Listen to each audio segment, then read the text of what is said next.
Selamat pagi Bapak Ibu Saudara. Sebelum kita membaca dan merenungkan firman Tuhan, mari kita bersatu dalam doa. Kami mengucap syukur ya Bapa atas setiap kebaikan-Mu di dalam kehidupan kami.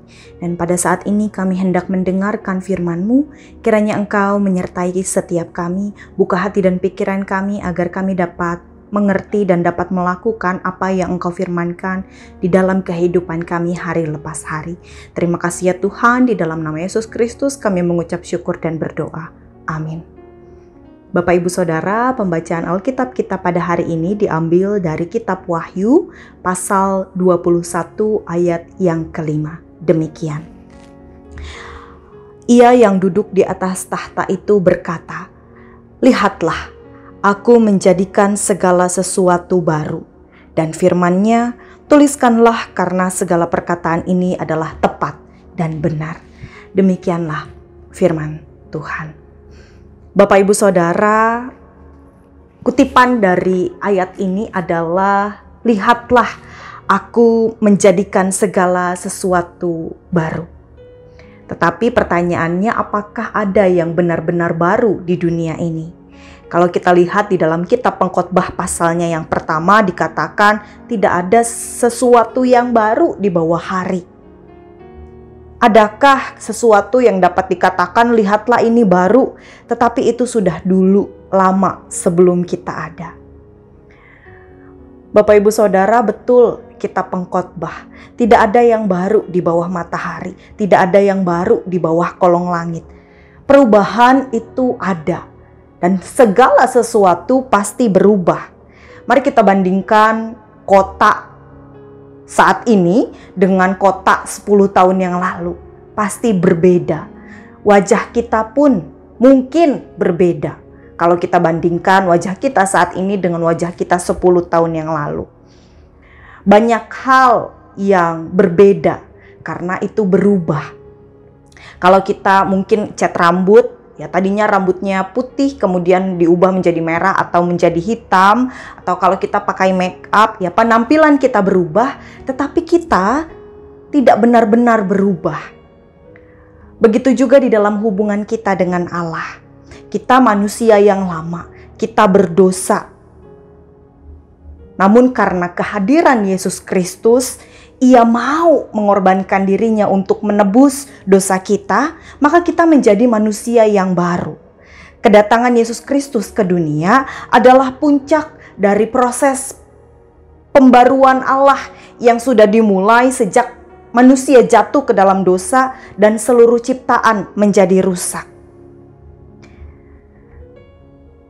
Yang disebut manusia baru itu di luar mungkin kelihatannya sama saja. Manusia dari darah dan daging yang bisa sakit, yang bisa lemah, yang bisa menderita. Tetapi di dalam yang baru itulah yang sama sekali lain. Ada Roh Kudus yang membarui kita. Oleh karena itu manusia baru hidup berdasarkan nilai-nilai yang baru.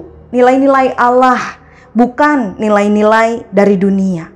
Dan begitulah kita sebagai manusia baru yang percaya kepada Allah, yang percaya kepada Yesus Kristus itu hidup. Kita hidup memang di dunia yang lama, tetapi sebagai manusia yang baru, mari kita hidup berdasarkan nilai yang baru, nilai-nilai Allah. Karena menurut Allah, kita ini adalah baru. Bukan sekadar manusia yang sambungan dari manusia yang sudah lama. Kalau kita sudah dibebaskan oleh Allah, itu artinya kita betul-betul bebas. Kalau Tuhan sudah mengampuni dosa kita, maka dosa kita sudah betul-betul tamat, sudah betul-betul habis, dan tidak akan pernah diungkit-ungkit lagi. Karena kita benar-benar boleh mulai dari halaman yang pertama, halaman yang masih putih bersih. Lalu apa bedanya dengan pembaruan manusia? Seringkali manusia bisa menghapus, tetapi selalu masih ada bekasnya. Ketika kita salah tulis, kita bisa ambil penghapus atau kita bisa ambil tip X. Tetapi selalu ada bekasnya.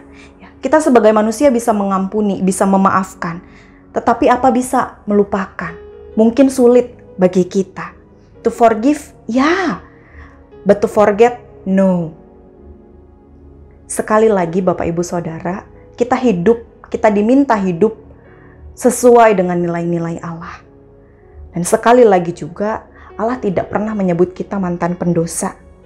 Tetapi Allah selalu mengatakan kita ini dari budak dosa diubah menjadi anak-anak Allah.